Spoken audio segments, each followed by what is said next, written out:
Does a society need a STEM policy?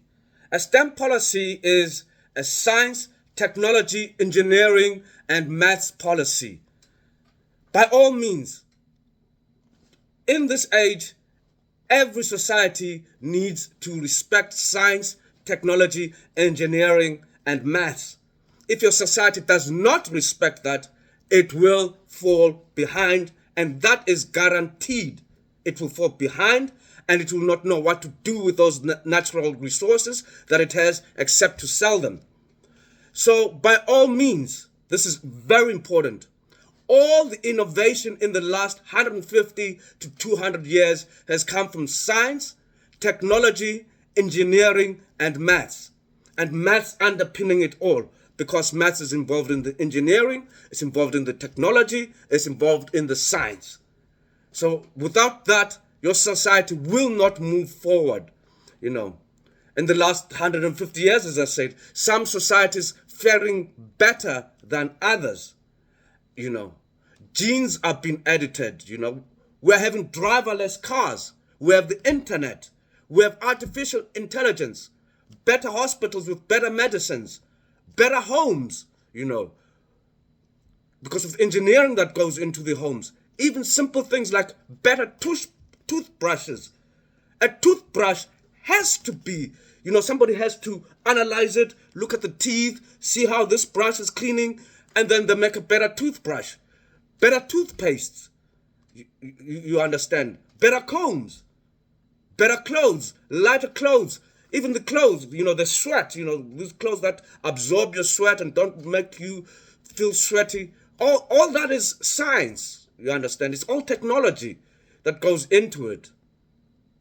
But then you have to ask yourself some questions. Most of the education around the world is basically the same. With this age of technology, of the internet, and knowledge spreading quickly, people basically use the same textbooks wherever you are. You're using the same textbooks in America, in Africa, in Europe, with the same mannerism. You're learning the same maths. So a PhD in maths from India is equal to a PhD maths in Canada. A PhD mathematician from Africa is equal to a PhD mathematician from Latin America, because you're all using the same techniques. But then what happens? What happens? Let's look at artificial intelligence. Where has it come from? It has come from the USA. It didn't come from Canada. It didn't come from India or China or Russia or Europe or Africa or Latin America. It came from the USA. So there's something specifically more important than a science policy. Because in Africa, you've got scientists walking the streets with masters in engineering, and then people laugh at them and say, look at these fools. They went to school for no reason. You understand? Because of the national policy, the national culture.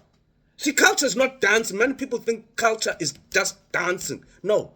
Culture, because the primary aim of a human being is to get food, is to have a full belly. So culture is based around how do you get that full belly. And America has a better system that allows people to be more innovative than, say, Canadians. In Canada, they pull down interviews to discourage other people from doing science, you understand? Something that will never happen in America. So you got to understand. So this is why America is ahead. It doesn't have that protection of an aristocratic class, a modern aristocratic class.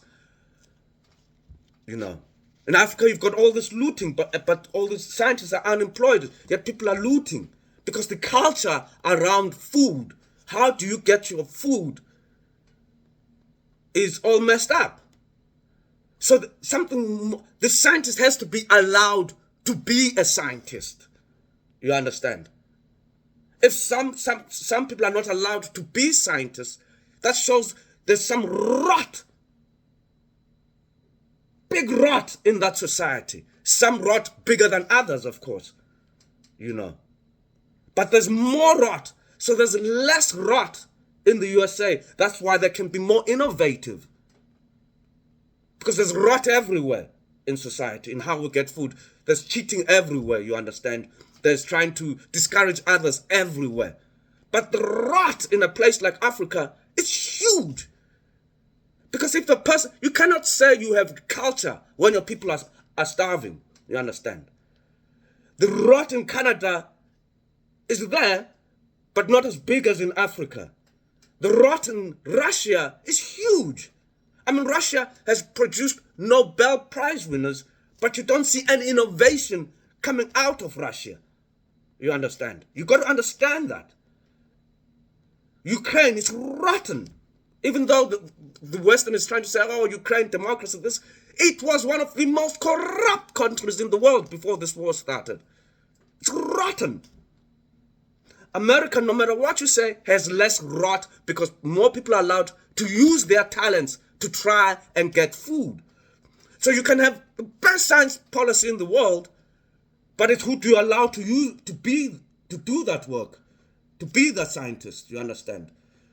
So so the science policy is important, but not as important as the culture of how does a person get food.